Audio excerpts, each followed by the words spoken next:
What's up, everyone? Welcome to the 39th. Wait, we changed this. Hold on. So it's not the 39th. We said I say issue 39 now. So it's... Yeah. Right? Yeah. Okay, try this again. All right. What's up, everyone? What are you doing?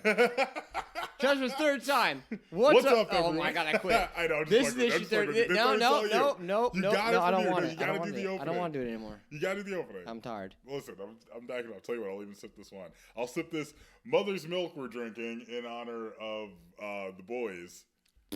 We just happened to find it in the liquor store. We're like, oh, Mother's Milk, it's like the boys. And then buying vintage stuff and going to that comic shop, which we still have to record about. Oh, yeah. Well, we had an awesome... That was a sick day, though. That was a good day. Yeah. But anyway, hold on. What's up, everyone? Welcome to issue 39 of Why Am I Nervous and Joe Comics. Where each and every week we get together to talk all things comics. From old to new, Panthers and what ifs, we've got you covered. I'm Cameron James. Joining me as always, the Golden Voice podcast, Matt Ferreira. What's up?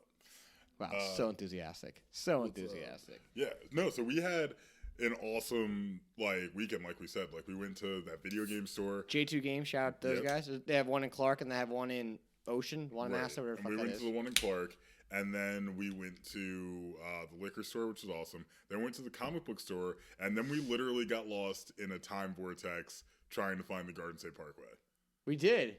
You're totally right. That was absolutely insane. Like, I don't know what happened. Like, we ended up in 16 different places, and then all of a sudden we were back.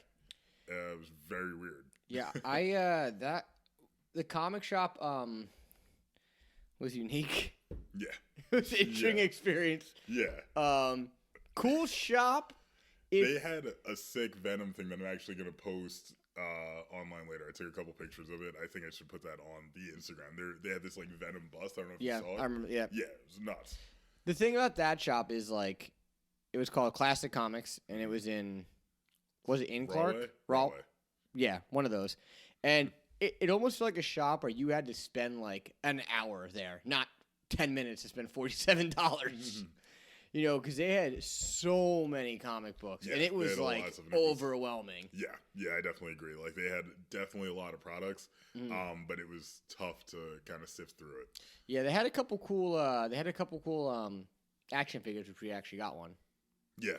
And they had that cool statue of the Doctor Strange. Yeah, they had Doctor Strange from 1602, one of 1,000. But unfortunately, really? They didn't have the price. Yeah, there's only 1,000 made. It said. That's what caught my eye about it. I was like, I like the 1602 comic, but Doctor Strange isn't even my favorite character. But if I see one of 1,000, something that rare, I kind of want it automatically. Yeah, I mean, it just demand.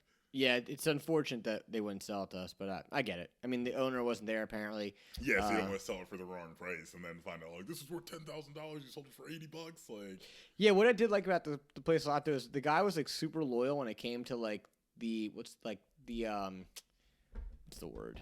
Customer service? Yeah, but what am I looking for? Where how good the comic is? What am I looking for? The quality? The quality, yeah. The quality of the comic. One of the comics we bought had a slight crease. Bend. Yeah, crease, thank you. Had a slight crease in the cover, and he was he noticed it. We didn't even catch it. He's hey, there's a crease in this one. He's I'll take a little bit off the price. I was cool, thank you. Yeah, even with the Batman 10th anniversary figure that we bought, he was hey, there's a crease in the flap. It's normally whatever it was. I'll give it for this much. We're all right, well, fuck not. Yeah, I'll take $10 off. It's a win-win because then if we were super collectors, that would obviously be something that would deter us. We don't want the damaged goods, so to speak, and they're not going to sell it otherwise. So it's it just made sense. It's when you go to we were talking about this before. If you go to Home Depot or something and you're going to buy a new sink, but there's a crack in the back of it, and they give you 80% off.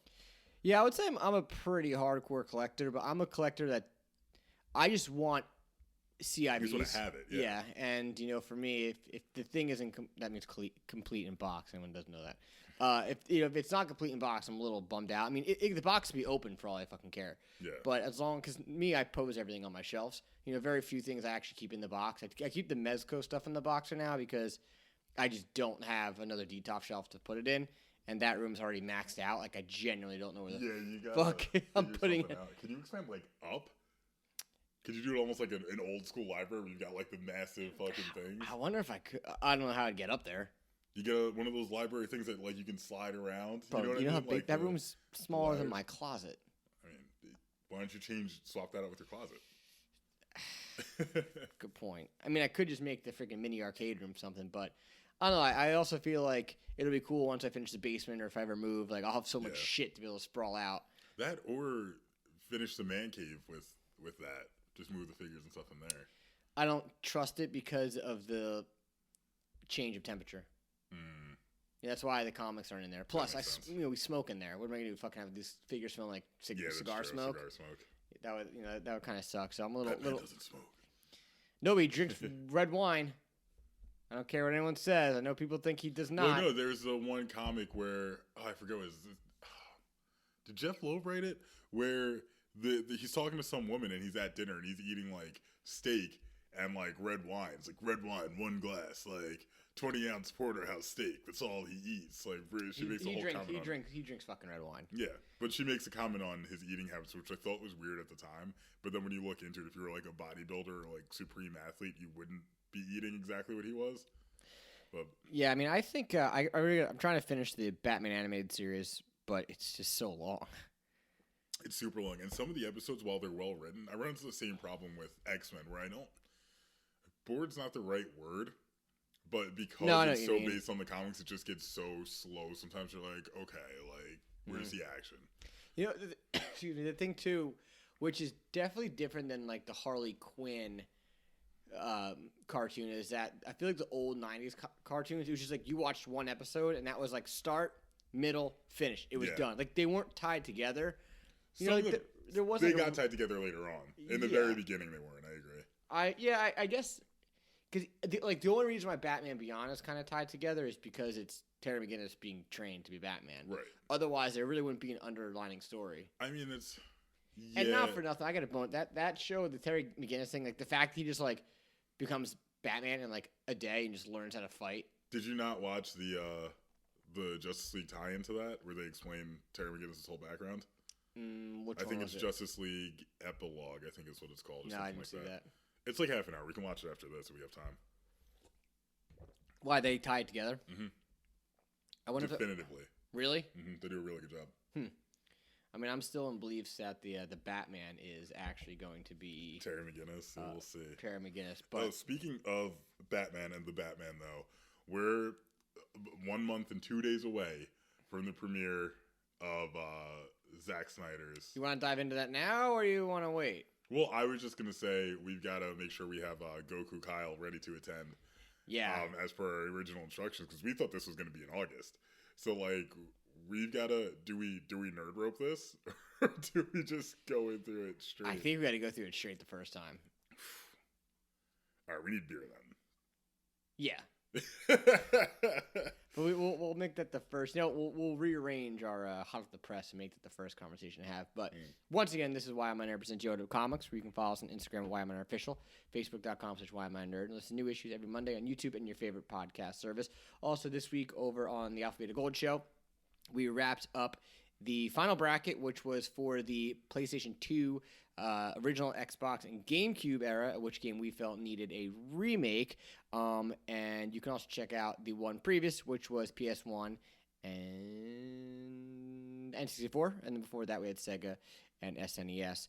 This week, we're actually doing one where we're the four of us, just Matt, Jason, Justin, and myself, are just taking our top 8 games and figuring out which one either deserves maybe a remake or which one is the superior one. So that should be an interesting argument to have. And as always, we have Justin's lovely wife, Marlena, as our little tiebreaker, who comes in and says which game she feels she would like to play, and kind of breaks a tie there. Also, this week on 4th and 1, they have the return of none other than Pat, right? Pat was on it?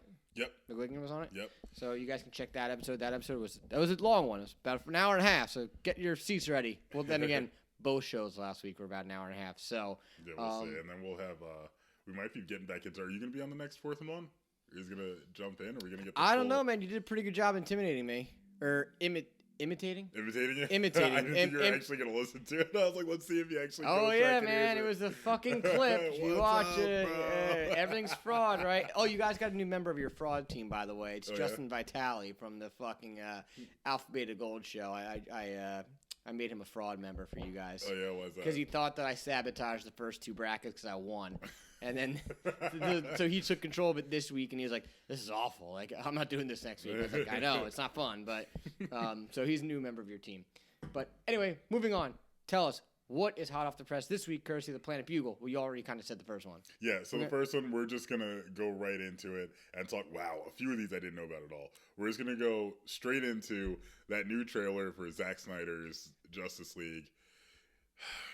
It was pretty fucking bad. It was. I can't even say it was terrible. It's just I don't know why people are thinking this is gonna be like, oh my god, it's gonna be amazing. Like Zack Snyder still had a pretty heavy role prior to his family suffering that awful tragedy in the first movie. Like he was still overseeing what was happening. The script was finalized. Like you can try and put blame on Joss Whedon, but I guarantee you he wasn't in there last minute changing the look of some of the characters. So now what we have is Zack Snyder going back with the benefit of hindsight and fixing things that he knew people were pissed off about. So the question is he actually going to succeed at that? I doubt it. But the fact of the matter is, it's almost unfair. Like, it's not an entirely new movie. It's a lot of the same footage, plus some extra shit that they knew people were already mad about. That's why we're seeing Joker now in the trailer again. And you look at that and you're kind of like, what the fuck? This doesn't even make sense. Like, why do we have a whole nightmare sequence? Like, unless Darkseid actually wins in the movie, if the nightmare sequence is another dream, I'm going to be just as pissed off as I was the first time. It's kind of weird, too, because like when I think of the nightmare sequence, I think of Scarecrow, and he's obviously not in this at all. I mean, he could be. Who knows? I mean, my problem with the trailer was... Batman with guns? I mean, that's always going to be what pissed me off. No, my problem with the trailer was it showed nothing. That's okay. Yeah, it just showed... I felt like I was watching 2 minutes of just like characters running across the screen. Yeah. Well, it's a movie you've already seen. But it did nothing for me. Yeah. I mean, that's what I'm saying. I'm not shocked. They changed what What's-His-Face looks like. Who? Darkseid, Steppenwolf? Darkseid, to me, doesn't look that great. Like, they didn't do a good enough job. I know he's already similar to Thanos in the books, but they didn't do a good enough job of differentiating anything. Like, he still looks very much like Thanos, and, like, a less defined version, whereas Thanos, you look at him, you can kind of be like, okay, that's Josh Brolin. Like, I know where they built this from. I understand what's happening here. And then you get to Darkseid, and he, A, doesn't look finished with the CGI, and B, his shoulders, for whatever reason, are super pinched up to me every time I look at it. It's like it doesn't make sense with like the way... I don't like the way Steppenwolf looks. I said that before. I think it's really weird. I mean, I see the change, and it's kind of negligible to me. I know Kyle is a big fan of the new look, but to me, I'm just like, I just don't get it. I mean, I think the biggest reveal, obviously, is Joker. The Joker, and what's like, it's like a double-edged sword, because I think that it needed to happen because I despised that ghetto-looking Joker. Well, I think Jared Leto is a great actor. I think he could do justice to the role, but how the fuck are they going to explain that? Like, you know what I mean? Like, they put themselves in such a deep hole by, again, for the millionth time, not having a fucking plan.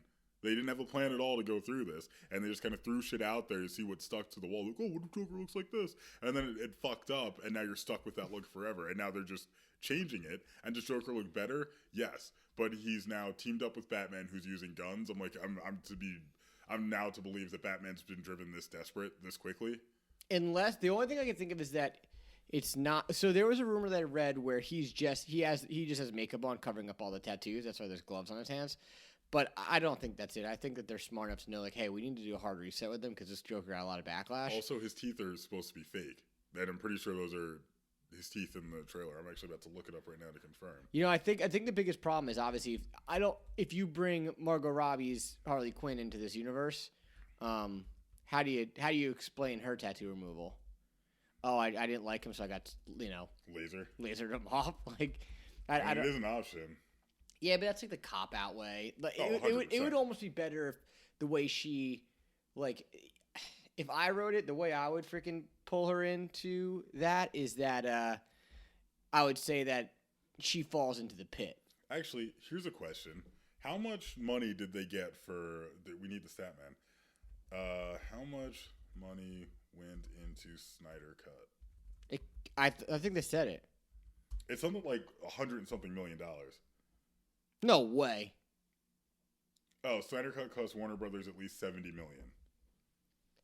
Just his. That's actually not as expensive as I thought it was. That's less than I thought too, but I'm looking to see how much Justice League cost initially. I mean, look, at the end of the day, like, I'm not saying that I want the movie to suck, but it just doesn't look. There's no, I don't know. It just doesn't, it's not smart what they did. Like, starting the movie with Superman dead, it's still going to be shitty. Wow, apparently the budget was $300 million. So there can't be that big of changes for $70 million, especially when you consider the actors' salaries. Well, the dude that plays Cyborg, that's a whole other story. Apparently, he thought he was getting sued by someone to do whatever. Like, it's, like, real weird. Like, I don't understand what's happening with that one. That's a whole different fucking story. Yeah, that's a whole other animal, which I haven't been, full disclosure, I haven't really followed. But like, I've been following it, not super detailed, but to the point where I just don't get it. Like, what is he getting sued for? I don't understand. Like, what are we supposed to be excited about with this film? What's going to be so much different in terms of story? Like, are we going to get more fights? That's the only thing that can really see it improving. We're clearly getting an extended nightmare sequence, but I don't think that's going to answer anything because that whole sequence didn't make sense in the first place. So I really don't know what they're going to do to make all that somehow work.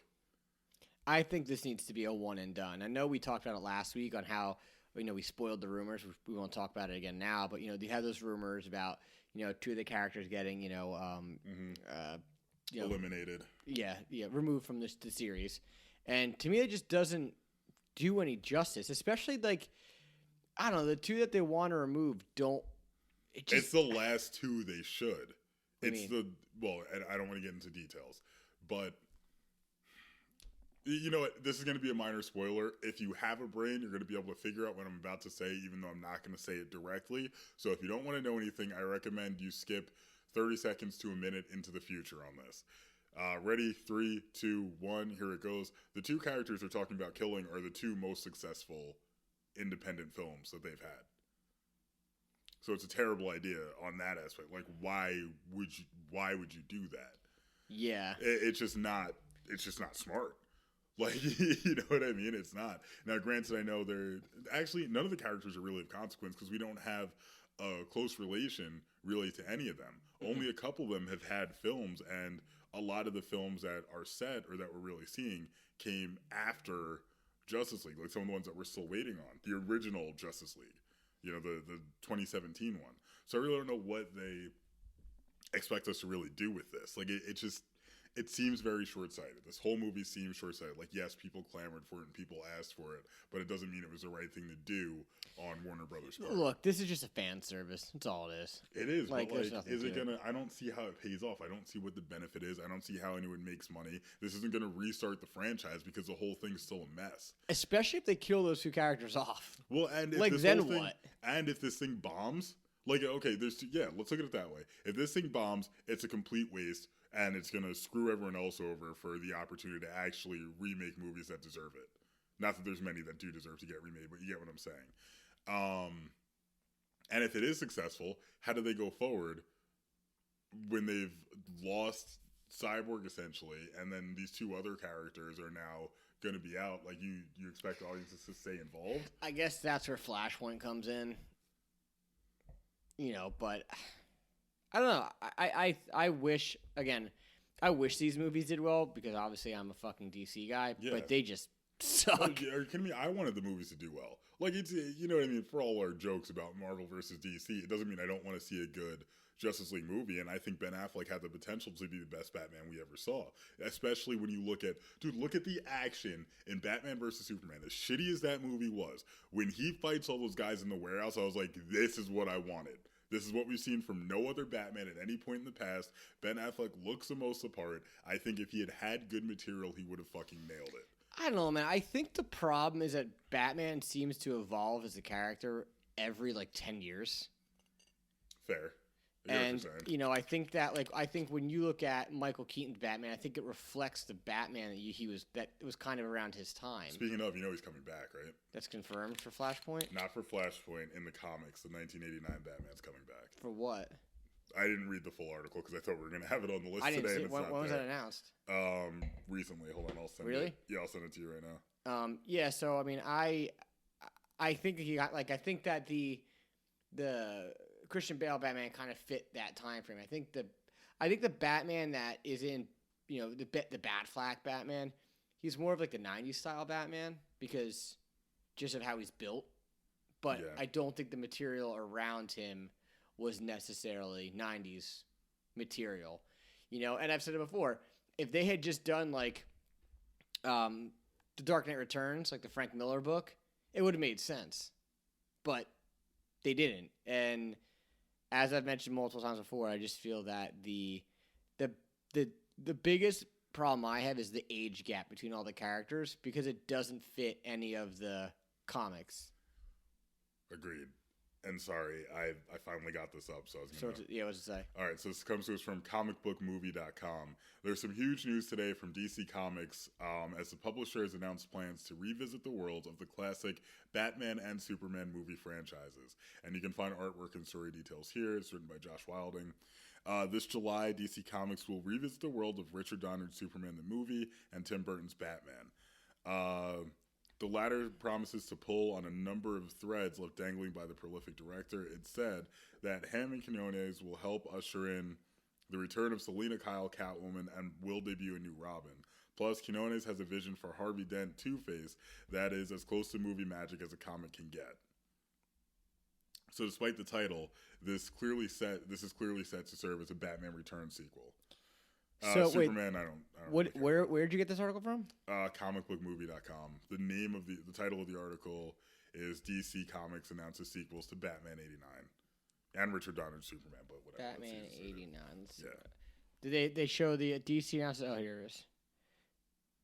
I mean, artwork looks good. I love that Batman suit. That's like one of my favorite suits. It was pretty cool. Oh, I did see this. Oh, you know what? I saw this and just like skimmed through it, and I was like, oh, it's just some fucking fan art, some typical bullshit. But I'm for They that. are really bad with that. comic book movies. Sometimes they'll, or no, what am I thinking of? Comic book resources, maybe. One of those sites will post shit, and you think it's like a real news story, and it's like just fan art, or it's just like someone did this cosplay. I'm like, I don't care that much. Yeah. So anyway, moving on here. Once again, we wish the best to this movie. I think, but I don't think we want it to fail. We just don't have faith in it. It's unfortunate, but it's the 100% truth. Yeah. So I didn't know they were making another one, but the new Transformers movie is getting beastly. I'm actually really kind of excited. Yeah. Oh, that's awesome. I fucking love Beast Wars. Yep. So, all right. Fuck yeah. That's fucking awesome. Because when I was in Orlando, I went to Universal. We went on the Transformers ride, and we came out, and there was this exact Megatron, the Tyrannosaurus Megatron. They had this awesome fucking figure, but it was like $2,000. I was like, I'm not buying this, but it's really fucking cool. The Michael Bay era of Transformers is at an end, but a new live-action film is on the way, which just got a working title and some explosive story details. This is from comicbookmovie.com. Basically, it's called Transformers Beast Alliance, but this is Beast Wars, the movie. Takes place in the Bumblebee timeline, which I did not see. The Bumblebee. What? Yes, I didn't see the Bumblebee movie because I don't like John Cena. If you don't mind my opinion, I don't. Well, that's fair. I mean, you can't see him; he could be in the room. I actually wanted to see Bumblebee, but I completely forgot. I wanted to see it, but I completely forgot about it. In all honesty, and it's no disrespect to the film, because the main reason they got me invested was because Bumblebee in that movie looks like he's supposed to. Like, all the Transformers have logical transformations. It's not like in the early 2000s Transformers movies where Optimus Prime transforms. You're like, okay, there's a truck and there's some pieces of a truck on it, but the transformation itself doesn't make sense. These are more like the toys where it's certain things extend. You know exactly, like, okay, the head flips up from here, and it just looks natural. I have the Optimus Prime one there. The classic? But it's like he turns into a tank. It's still in the box. The thing about, so I was super excited when I read this too. I thought it was awesome. I saw a lingerie commercial in the middle of this. I'm not upset. Anyway, so I was super for this. I really liked it until I kind of realized that the concept is to have a flavor of a heist film that will span from Brooklyn to South America. So, wow. I would have loved to see this movie, though, not with humans in it. Like, give me a CGI'd Transformers movie that takes place like this did in the act. Because they had a video game for the computer that was actually pretty cool. Yeah.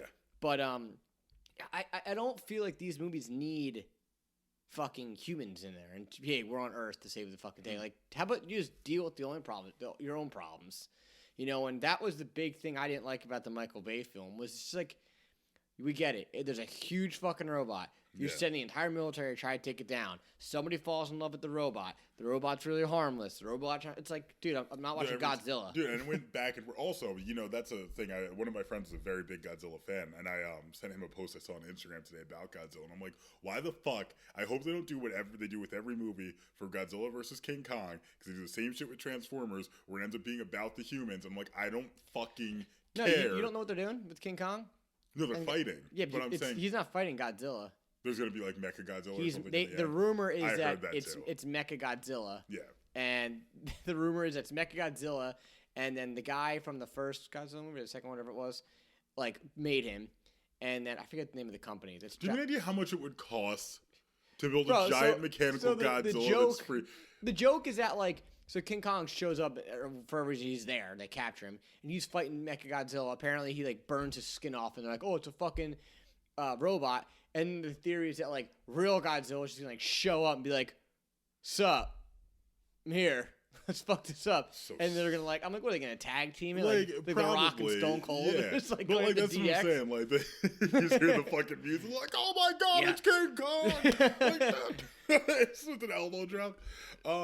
But no, like shit like that pisses me off because they always make it about like the people, like everyone's involved, like, oh my god, like Godzilla's here to save us. Like, shut the fuck up. That's a giant goddamn lizard with atomic fucking breath. That's what I'm here to see. I don't give a shit about the random people involved or like running for their lives or whatever. No, I want to see this goddamn fight. It's the same issue with fucking Pacific Rim. You've got a giant robot. You got giant robots versus kaijus. This makes perfect sense, and they just couldn't land it. I don't understand. Like, it's a very simple concept. And they keep straying away from it. The second movie, I fell asleep. Because in the beginning, John Boyega's just going to house parties in abandoned houses. I'm like, why do I care about this? Why do I didn't come to see a John Boyega movie. No disrespect to John Boyega. I came to see a fucking giant robot fight a goddamn fucking giant monster. Yeah, you know what I don't like? I don't like when movies, and not to get too off topic of this, but it's like when you have like the bad boy, pretty boy lead character, and like, all right, how do we make him seem bad boy, pretty boy, fucks everything? Oh, let's just throw him at a party, have him try to bang some chick, and then he ends up getting like screwed over, and he's like, oh, fuck that, like I'm banging some other chick, and then like, you know, and then the other girl's like, oh, you're so cute, but like I ain't gonna do it. And it's like such a bad boy. You have to prove yourself. And then they don't do anything. They're like, all right, let's see what happens with the last 5 seconds of the movie. They're gonna fucking make out. He saves her, like something's gonna happen. The building's falling on her, and he uses the robot to save her, and then it's like, oh my god, you really do care. It's like, yeah, that's right, baby, and I beat the monster too. And it's like, no, I really don't care, but I had to do this, or else everybody else around you would have died. So it's not just about you. But somehow you're the only person in the entire city that's under this huge ass fucking falling building, and every other 30,000 people managed to get away. That's another thing I'm going to bring up here. Why do people live on the Pacific coast in that series of film? Because the kaiju's in Pacific Rim, I think, have been attacking for like decades. Like, it's been a while that they would just show up. Why the fuck are you still living anywhere on the West Coast at that point? I haven't seen the movie. I have no idea. It's like there's giant monsters that just attack out of nowhere all through. You know what threw me off was the fact that it takes 2 people to be in sync. Because it's too much on one person's brain. I'm like, that's an unnecessary complication. Yeah. It really is. Like, I was like, how about just give me each a robot and call it a fucking day? Like, my first time watching it, I'm like, this isn't a wildly unnecessary complication. Like, but going back to this Beast Wars thing, I think it's an awesome idea. I think it's really cool. The only thing that kind of sucks is like, you know, Beast Wars hasn't been around for fucking years, and but it was so good. Yeah, but this is more of a fan service. Our generation, I don't really feel like the kids nowadays are gonna be like, they're gonna be like, what the fuck is that? Kids aren't gonna give a shit. Right. Kids aren't gonna. No. I mean, they're not gonna give a shit that it's something from our generation. They're gonna be like, oh, it's robots, but they look like animals. You think so? Yeah, I think kids are gonna. It's gonna be the same as when it came out for us. Like, Transformers was an old concept when we were kids. Not old, but they but you played know what I mean? the cartoons over and over. Yeah, they had a bunch of different versions, so it was so cool. Like, if something's cool, something's cool. Yeah, I feel like that concept kind of stands the test of time. You won't get kids watching the original show because they won't be able to get past the graphics. Yeah, Oh, the cartoony look. It was like the old G.I. Joe. I'm talking about have you looked at Beast Wars recently and what it like? Oh, you're talking about the cartoon Beast Wars. Yes. Oh, it's awful. There's like no background. It was just like at the time it was fucking groundbreaking. But it's just it's been like 20 something years. It's like I get it. No, I hope they do well with this movie. Again, it sucks that they're doing this, but I mean it is what it is. But staying on the movie news, we found out that Predator 5 from Disney has a super fucking random plot description. I didn't know they were making one. So I didn't either until today when I found the article. I don't know if it was released on today, but if is this a female predator? Dude, so those are breasts. Yes, that's called female breasts for the record. But if you scroll down to the character description here, see what I'm getting at here? And again, this is no. I'm not trying to cause any controversy because we already know that Gina Carano is doing a really good job with that. So I'm gonna stay away from that aspect of things. But it says as the flick will feature a female lead who goes against gender norms and traditions to become a warrior. And then it's talking about the time frame. Doesn't seem like it's necessarily happening in modern day. So I don't really know because obviously the lead here, key female, 19-year-old Comanche. Her name is Key, means no in Comanche, whatever. A name she has earned by perpetually refusing to do as she's told her entire life. Key is very close to her younger brother, Tabe, who is being groomed as the leader. As capable of as any young man in the tribe, Key has always been a teacher and a source of inspiration to Tabe. In the Comanche way, she is the Patsy, the elder sister that has helped shape him. Key is a truth teller and has insight insight the others do not. A tomboy, she wants to prove herself in the masculine world of the Comanche. When dangers threaten all of them, Key sets out to prove that she's capable of any young warrior. So to me, this is like Predator meets fucking, I don't know, like the Indian in the cupboard? Like, what's going on here? Like, well, here's what I'm going to say. This is another thing. This goes back to exactly what I was just saying.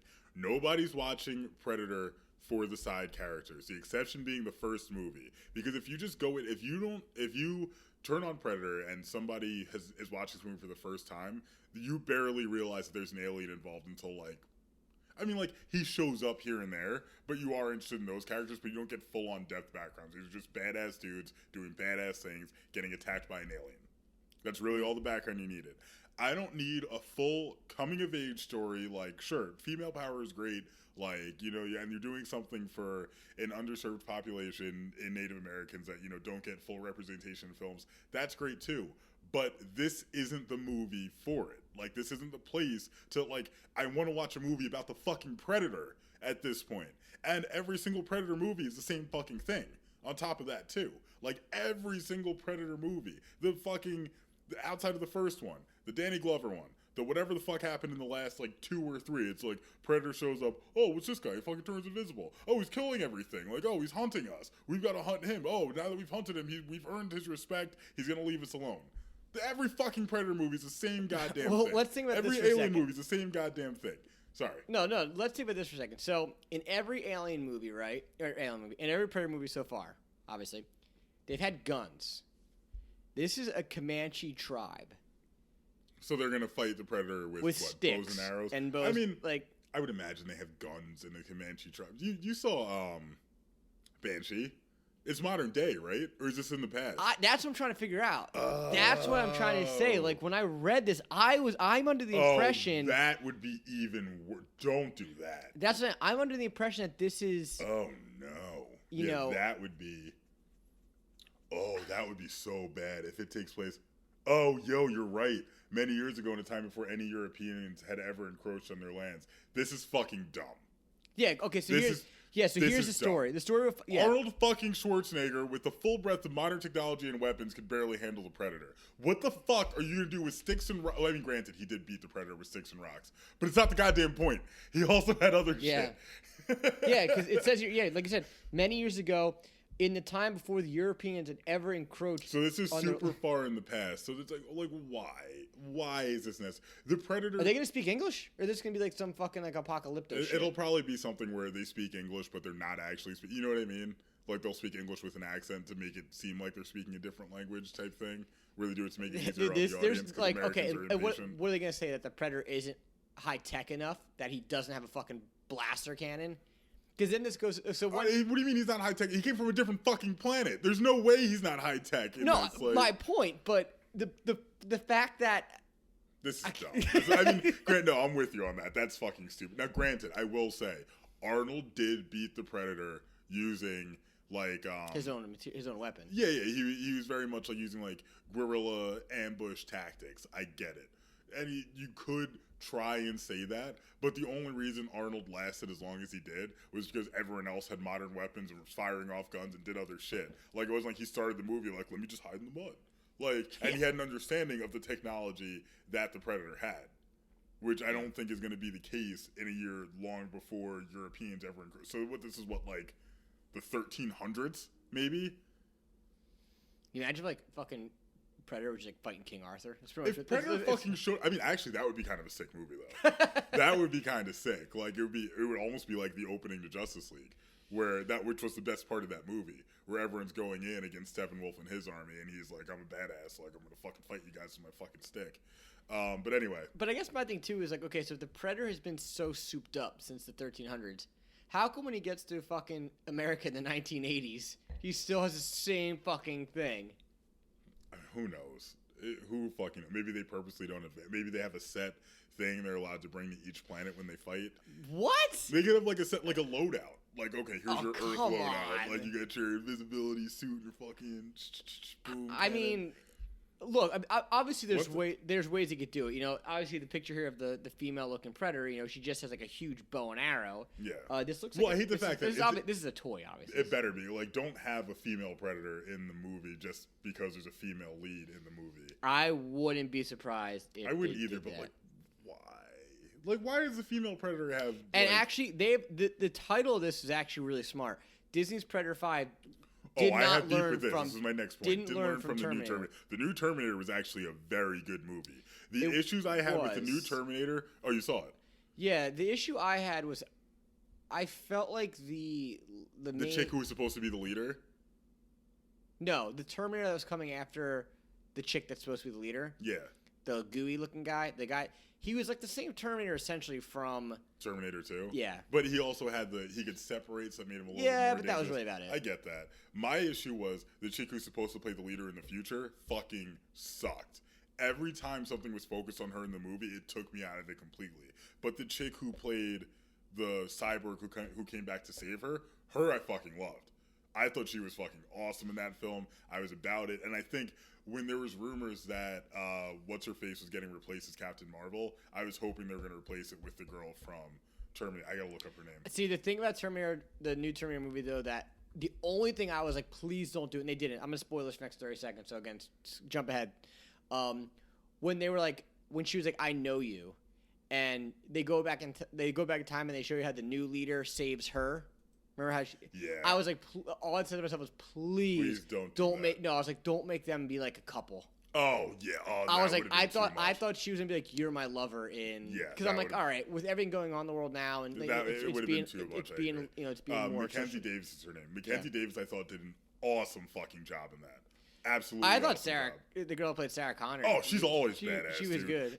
When you look at the progression of her from her character in Terminator to Terminator 2 to the abomination that was Terminator 3, where she's killed off screen for no reason, and John Connor's a little bitch the whole time. Fuck that movie. And they did the other one with fucking Christian Bale that didn't really matter. Like, you're watching. And then they did the one with what's her face, the hilarious, the girl from Game of Thrones. Oh yeah, and that one was just a mind fuck. That movie was more of a mindfuck than it needed to be. I actually completely forgot that they made that one. The only thing about Terminator 2, the new Terminator movie, that again, I think everyone should see. I think it was really good too. They didn't start this trend. Who started this trend? Of what? Was like this type of movie. Like they said, they didn't learn. They should say they didn't learn from Halloween, because when they brought Jamie Lee Curtis back and did the new Halloween movie, that movie was so good. I think love what they're that talking movie. about with being woke. I actually didn't see that. I think what they're talking about with being woke was her. Wait, she's in The Martian. Mackenzie Davis. I didn't even realize that. Fuck. Sorry, I lost my train of thought. Being woke. Being woke. Yeah, I think the woke part was the female minority lead that saves the future, even though she fucking sucks. Like, she's not a good. I can't say she's a bad actress. She wasn't right for that role. I didn't get any kind of vibe from her. Like, she didn't keep me invested in the film. But Mackenzie Davis and Lindsay Hamilton fucking rocked. I loved it. I loved their vibe. Mackenzie Davis should be fucking Captain Marvel. I'll say that all day. Yeah, I mean, hopefully they do something well, but I don't know. I guess we'll see. What happens going forward. I'm sure that movie is not even close to being released. I'm sure they got a lot of fucking time there's on got that to be. one. There's got to be a ton going on there. But moving on here is an interesting thing because of everything we've heard about from DC Comics. Is that DC Comics is apparently looking for not only a new manager, but they're looking for essentially an entire new team.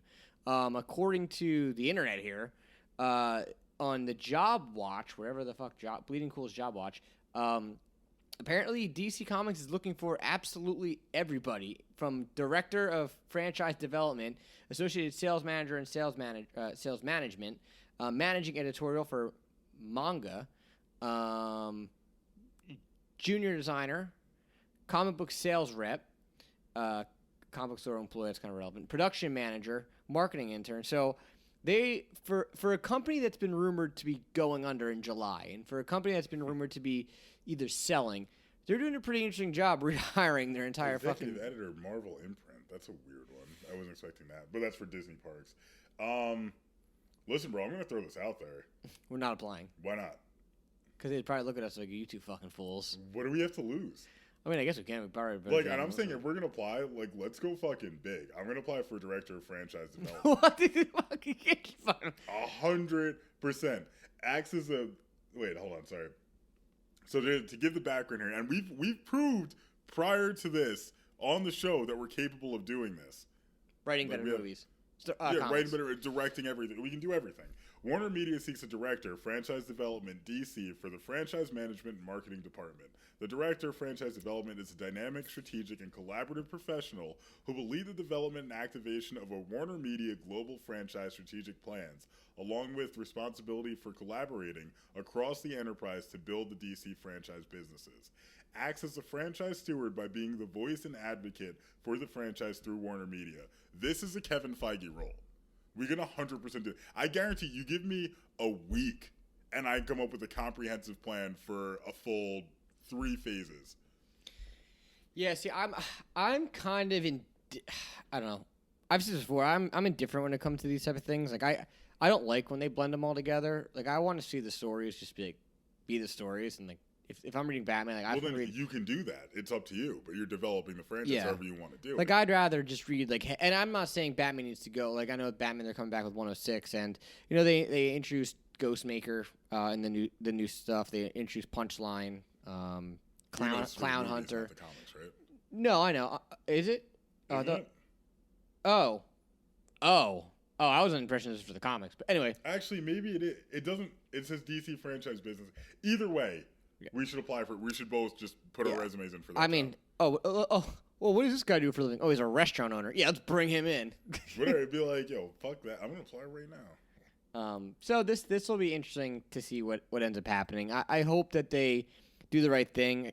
And, again, they have the Future State, which we'll talk about in a little bit. They have the Infinite Frontier coming out, which is supposed to tie in the Future State and the old stuff. And I don't know. We just want to put this out here so everybody knows. But something else that everybody should know, which to me is the absolute most fucking bizarre thing that I have possibly read the past week since the last show that we did. Again, sorry for the delay this week. I know you guys are listening to this on probably Wednesday. Is that Velma from Scooby-Doo is getting her own spin-off on HBO Max, which is going to be considered an adult-oriented story. And who's playing her again? It's like someone that I would never Mindy Kaling? Kaling? Yeah, Mindy Kaling. Which I don't know who she is. You ever watch The Office? Ew. You ever watch her. Yeah. Oh. Dude, who the fuck wants to see an adult version of Who the fuck cares about Scooby-Doo? I don't understand why Scooby-Doo's still a thing. Like, why is Scooby-Doo still a fucking thing? And if you're gonna make Scooby-Doo a thing, it should be fucking Scooby-Doo. Like, not fucking Velma. I don't understand. Like, literally, an adult animated TV show. Yeah. Look, they did a really good job with Harley Quinn. And they continue to do a good job with Harley Quinn. The only thing... Well, I was going to say, James Gunn revealed that Velma is a lesbian and was a lesbian in the 2002 movies. So... Sure. Are they just going to make it about, like... Wait, James Gunn's doing this? No, he revealed that she was a lesbian. Oh, he directed that movie. I 2002 forgot about that. So is this just going to be... James said that Velma was explicitly gay in his initial script, but sadly Warner Bros. Decided to remove it, and in the end make her love interest men. Boo. That's what the article says here. So, I mean, were they going to fucking link up Harley Quinn and Velma? I don't know. Doing their own thing? Because there's no way this movie pulls it off, and there's no TV show. I mean, I'll probably watch it just to see what the fuck they're gonna do with it. We'll give the first episode. Yeah. I mean, but again, anything HBO Max seems to be doing right now could be good, except obviously the Snyder Cut, which we talked about earlier. But again, this is just something that I don't really understand. What is, what's the reason behind it? But anywho. As you continue to apply for this job and not pay attention to what the hell is going on. Sorry, I have no business applying for this job, but I'm doing it anyway. Imagine they actually call me back. Like, all right, well, I'll continue the show here because it's our last thing hot off the press Planet Bugle is that Matt Reeves' Batman will cross over with the HBO Gotham's show. Love it. Love that. So it's not actually going to be what's his fuck though. I'm assuming, Mr. I can't hit the gym to play Batman. Robert Pattinson. Yeah, Bobby Pats. Well, look, it says that the Batman and the upcoming prequel spin-off series. That's the problem, though. The prequel spin-off series, which means, yes, my point. He's a kid. Why? Why the fuck would they just make a fucking Batman show? Like, just do it. Just put him in a fucking TV show. Like, you can have this great, and Goku Kyle will back me up on this. It's hilarious if that's his name. As I'm wearing a Vegeta shirt, the Prince of All Saiyans. Just make a fucking Batman show. You can have a show about Gotham PD where the cops are doing all this work, chasing down leads, doing work, and then they get stuck in a situation where Batman shows up, and it would just be a mystery. You don't know when Batman's going to show up or what he's going to do, but when he does, it's fucking epic. It's scene-stealing, keeps people involved, but you still have these characters you're connected to. That, again, is not a difficult thing. DC, fuck you, hire me at this point. Well, here's the problem. Here's the problem, too. Think about this. So Matt Reeves and Robert Pattinson haven't been getting along. Robert Pattinson doesn't like the filming. He doesn't want to be involved, probably, right? Cool, whatever. Get rid of him. Fine. But then it says the yet to be titled Batman series has been described as Atkins to Ed, whatever the fuck his name is. Akin to Greg Rucka and Michael Larkin's Gotham Central. So Gotham Central, which it's a book. Very big into. Yeah, it's good. I almost bought it the other day. But anyway. It is also said that it will act as the de facto year one to the Batman, which will explore the Dark Knight's second year as a crime fighter. So the prequel is only the prequel to this, but not necessarily like a super prequel. So it takes place a year prior. But again, if Patson's not going to do this again, which I'm not really getting the vibe that he's going to be coming back, what do you recast again? Like what? Yeah, you get an unknown actor to play Batman and give him the chance. Give somebody the chance to do for Batman what Hugh Jackman did for Wolverine. I don't see how nobody else thinks that he's playing fucking Terry McGinnis. I can't be the only person out there thinking he's playing Terry McGinnis. I just don't believe it. Let's Google it. What? Is Robert Pat? Well, it says Bruce Wayne already. It says on the thing.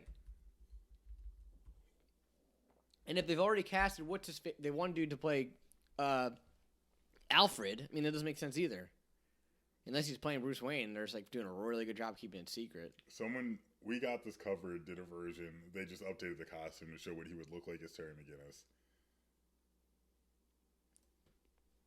Again, I guess I'm the only one in. Apparently, it's confirmed Pattinson will play a version of Wayne In a January press release, Warner Brothers announced Pattinson will be playing. It could be Earth 1. It could be Earth 1 Batman.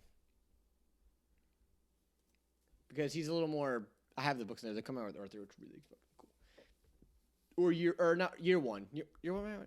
I don't know. It's in the other room. Whatever the fuck it is. But I mean, look, cool idea. Means well, but maybe you should get the movie to fucking be on right terms. Yeah, I agree. They're getting ahead of themselves as they tend to do, but they wouldn't if they had me at the helm. So anyway, before we get into our featured comic of the week, Matt, tell us, what can we find on the shelves February 17th, courtesy of our local comic shops? From Marvel, the House of Ideas, we've got Thor, number 12, Marauders, 18, King in Black, I can't recommend this book enough, number 4, Miles Morales, Spider-Man, number 23. It looks like he's getting his ass kicked on the cover of this comic. Captain America, 27, Savage Avengers, 18, Cable, 8, Guardians of the Galaxy, 11, Iron Man, 6, Black Widow, 5, X-Men Legends, number 1, King in Black, Planet of the Symbiotes, 2, Spider-Woman, 9, Champions, 4, The Immortal Hulk, Flatline, number 1, Marvel, number 5. What the fuck is that about? Hold on, sorry, I gotta open this up because I'm curious about this book. Iron Fist, Heart of the Dragon, number 2, and MODOK, Head Games, number 3. So Marvel, the spectacular artist showcase of unbelievable illustrators continues. All right, that told me everything I need to know. It's just a showcase of different artists, but the artwork is fucking phenomenal. Bro, what the fuck? Yeah, I don't know why anyone would want to just... No, I'm looking at... What, the MODOK thing? No, just wait till you get to fucking Dynamite. All right. From DC Comics. Ooh, is that Phantasm? Batman Catwoman number 3. That's awesome. It's really good. Mask of the Phantasm is the best Batman movie, hands down, at me. I don't care. That's 100% the best Batman movie. Even though I don't like that Joker has an origin in it, it's the best Batman movie. Batman Catwoman, number 3. Future State, The Next Batman, number 4. Future State, Nightwing, number 2. Future State, Immortal Wonder Woman, number 2. Future State, Superman, World of War, number 2. Future State, Catwoman, number 2. Future State, Shazam, number 2. Truth and Justice, number 1. Scooby-Doo, Where Are You, number 108. Mad Magazine, number 18. What? When did that... There's your crossover. Velma and fucking Harley Quinn. From Boom Studios, Once and Future, number 16. Power Rangers, number 4. Abbott, 1973, number 2. The Expanse, number 3. I didn't know. I've heard really good things about that show. Sean's watching it. Is he? Mm-hmm. Does he like it? Yes. Apparently it's a very realistic take on space travel. Don't care. From Dynamite. Talk about fan service. Look at the second one. Dynamite, number 5. Sacred 6, number 7. Sacred 6 literally looks like a porno movie cover. Like, I can't think of another way to describe it. It looks like porn. Vampirella, the Dark Powers, number 3. At least she has clothes. Red Sonja, The Price of Blood, number 3. I can't tell if Red Sonja has clothes, though. I can't either. I'm zooming in. She doesn't. Wow. What? She No way. Really doesn't. You serious? Dude. Like, what she got is clothes that? on. She got like something covering her boobies. Barely. Like, you're a warrior. Like, what is that protecting? They're just jiggling around under some kind of lame mesh, and you're on a tiger. That's gotta chafe. What? That's gotta chafe, dude. From Image Comics, Family Tree, number 11. Ha Ha, number 2. Excellence, number 10. And Aria, Heavenly Creatures, number 1. And finally, from IDW Publishing, Teenage Mutant Ninja Turtles, The Last Ronin, number 2. We got to take a break to talk about this. Because excited as I am to read more of this comic, they're taking entirely too fucking long. They're taking way too goddamn long to get this out. Just fucking do it. Don't give me 70 random versions with shitty artwork on the cover that I'm not going to buy that aren't going to be worth shit. Like, just put out the fucking comic. Take my money. I'm willing to give it to you. Just give me the opportunity. Star Trek, Year 5, number 19. My Little Pony, Friendship is Magic, number 95. fail. Yeah, I don't understand why comic book artists draw women without clothes on. Like, they're fucking in a war. Like, I do and I don't. I get it. A lot of these guys, I feel like, or back in the day at least, you know, like when I was a kid, it was part of the appeal to me. I'm like, oh, boobies. Like, let me read this comic book. You know what I mean? Like, I've said it a million times how Black Cat got me into, you know, part of Maximum Carnage when I was a kid reading the books. I get it to a point, but you've got to realize now in this day and age, it's really pretty inappropriate. Like, women can have armor and still be attractive. Like, there's a fine line, and they're not even looking at it. They're going way beyond. Yeah, but they need to cover their stomachs at least. Like, you just get shot in the stomach. They need to, like, at least if Red Sonja gets shot anywhere, so what are Red Sonja's abilities? I think she's just like He-Man, isn't she? Or not He-Man, like Hercules. No, let's see. Hold on. I'm going to look up powers. Conan. I think she's no different than Conan. Because she was in Conan the Barbarian, wasn't she? Oh, my God. I didn't realize they made a Red Sonja movie. Yeah. Bridget Nielsen played her. No, Arnold Schwarzenegger was in it. He was Conan, wasn't he? No, he was Lord Calidor. Oh, sure. The movie was made for $15 million. It made $6.9 million. Woof. Wow, Red Sonja's that old? Yeah, it's older than us. Like, way older than us. Even in this, she's wearing literally a chainmail bikini. Like, that does nothing. What does she wear in the movie? I don't know. It's Bridget Nielsen, so probably nothing. Wait. She wears clothes. She's fully clothed. Yeah, she looks normal. Hold on. According to Wikipedia, I'm looking at this. The in-story information, her notable alias, Mary Jane Watson. That's a joke. How? There's no way. Oh, she ranked first in Comic Buyer's Guide's 100 Sexiest Women in Comics list. She never wears clothes. Well, yeah, of course. She's never. Sonya is well known for her bikini armor, consisting typically of scale mail covering only her waist and breasts. Dumb. So she's a sword master in peak human physical condition, martial arts expert, as well as experience in fighting the supernatural. So there's not even like she's like invulnerable and just doing it for fun. Like, she's fucking human. It makes no sense. Yeah. That's an update for me. All right. Anyway, well, fuck it. Red Sonja. If you want to be weird, do that. But real fast, our feature comic this week is going to be the Batman, the next Batman from the future state. Just so everybody knows, it is the ongoing series, as we'd mentioned before, in the DC's future state line. They're currently on issue 5, maybe the first issue. I think it's on issue 5. I don't know. Anyway, just a real quick synopsis of it. The book is written by John Ridley, and it's artist by Nick Derrington. A serial rapist is trying to escape from the police when Batman stops him in his tracks, removing his mask. This will mean he saved his life, even if it's not worth it. The two agents of Gotham City Police Department spot them, they capture the rapist and leave Batman to be, even if they shouldn't. This Batman is not Bruce Wayne, but a different man. Since Bruce has disappeared, Gotham stopped being safe, and whoever had a mask on is now being hunted by the magistrate, led by the peacekeepers in the town, with prices on their head in order to shoot to kill or shoot at any sight if spotted somebody wearing a mask. Included in the Dark Knight, he is the number one target for the magistrate.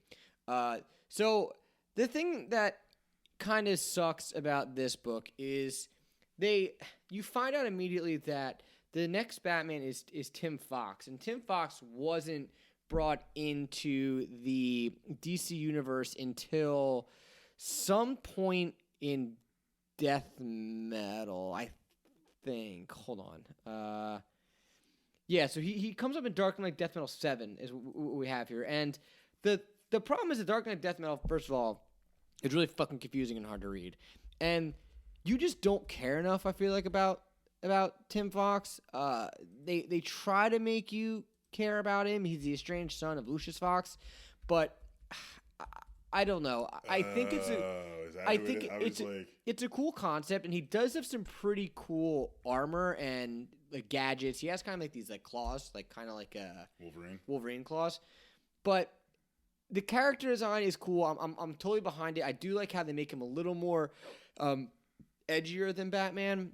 But the problem with the storyline I have is that if you don't read kind of all the stuff going on, it's really hard to follow because they talk about the magistrate, and they talk about it again in another book. But when they read in the other book, you're supposed to know kind of who the fuck the magistrate is. And some of the stories tie in, some of them don't. I know they're doing a lot of stuff. They killed off two people in the Teen Titans book, which you didn't really care about anyway when they died. Like, you were just like, whatever. Like, they're not really prominent characters. And I understand they're just trying to set this up for characters to care about in the Infinite Frontier that's coming out. But it's just not landing as well as I think I kind of hoped it was going to land. I think it's not landing as well as they hoped it was going to land, which, again, is why they should hire us to run. You're still on this. I mean, they should. Tell me I'm wrong. Tell me we could do... You're going to sit here and tell me we couldn't do a better job. No, I'm sure we could. We're probably a lot cheaper, too. Are you still applying? No. I stopped doing that because I hate job websites where they make you fill in every single last piece of like work information you've had over the last few years and then update your resume too. Oh, I don't even have a resume. Well, you've just you would literally just put own restaurants. Like, I mean, it's fine. In big letters.